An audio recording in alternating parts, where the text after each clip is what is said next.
자, 뷰티 제품 얘기를 좀 드릴 건데, 뷰티 제품 중에서도 색조 제품 쪽을 말씀을 드릴 거예요. 근데 요즘 색조 제품, 색조 화장을 3,000원에 할 수 있다는 얘기가 있더라고요. 이거 무슨 얘기인지 한번 알아보도록 하겠습니다. 바로 들어가 보시죠. 자, GS25가요, 가성비 뷰티 라인업을 확대를 했습니다. 그래서 오늘 제가 말씀드린 대로 이 색조 화장 쪽에 초점이 좀 맞춰져 있는데, 색조 화장이라고 하면 주로 이제 눈 쪽에 많이들 활용을 하시는데, 그러다 보니까 뭐 아이라이너나 이런 제품들을 많이 생각을 하시죠. 어쨌든 그런 제품들이 좀 더 가성비 있는 모습으로 나오게 됐다, 이렇게 봐주시면 될 것 같습니다. 자, 그래서 방금 말씀드린 대로 아이라이너로 대표되는 아이 메이크업 제품들이 10여 종 넘게 나왔어요. 그래서 요게 모두 3,000원 정도의 균일가로 판매가 됩니다. 그래서 가성비 뷰티 다 이렇게 말씀을 드릴 수 있는 것 같고요. 어쨌든 다이소의 뷰티 공습이 어마어마했죠. 그쵸? 그래서 어 우리 LG생공 같은 경우는 또 이마트하고 손잡고 여러 가지를 했었고요. 그리고 또 GS25는 이렇게 자체적으로도 여러 가지 움직임을 보이고 있다, 이렇게 보시면 되겠습니다.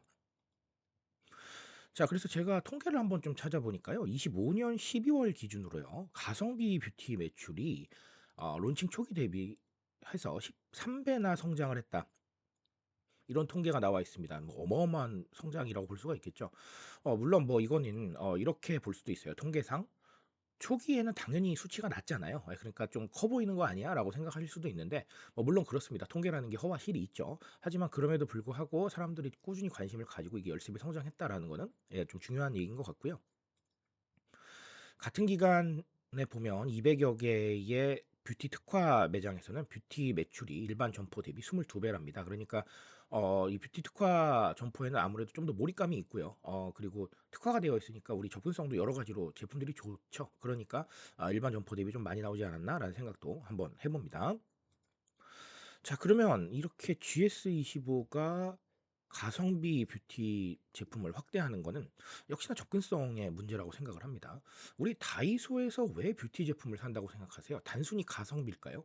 뭐 물론 그게 주된 이유겠지만, 우리 이런 얘기들을 하시잖아요. 약속 장소에 조금 먼저 나가면 "나 올리브영이나 다이소에 있을게." 뭐 이렇게 얘기를 하실 정도로 우리가 약속 장소로 많이 잡는 그런 위치들에 다이소와 올리브영이 굉장히 많이 존재하고 있습니다. 자, 그렇다는 건 내가 소비를 할 때 가장 먼저 방문하기 편한 곳, 접근하기 편한 곳을 건드린다는 거거든요. 자, 그러다 보니까 다이소에서 좀 더 뷰티가 많이 올라오지 않았나라는 생각을 합니다. 실제로 뭐 뷰티뿐만 아니라 다른 제품들도 굉장히 많아진 게 결국은 접근성 문제가 아닐까라고 생각을 해 보는데요.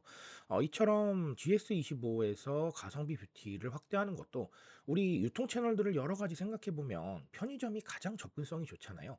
자, 그러다 보니까 우리 팬데믹 때 생각해 보세요. 팬데믹 때 총알로 떠오른 유통 채널이 어디였어요? 빠르게 배송을 해 주는 유통업체, 그리고 편의점이었단 말이죠. 근데 이렇게 접근성에 대한 이슈 굉장히 중요합니다. 왜냐하면 소비까지 걸리는 고민을 확 줄여 줄 수 있는 강점이 있거든요. 굉장히 직관적인 거죠. 그래서 MZ 세대나 알파 세대가 많이 공감을 하고 있다, 이렇게 보시면 되겠고요. 물론 주된 이유는 가성비입니다. 하지만 이런 측면에서도 볼 수 있다라고 말씀드리고요. 자, 그리고 하나 더는 우리 GS25 같은 편의점에서 이렇게 가성비 뷰티를 확대하는 건 합리성의 측면이 있다라고 보여져요.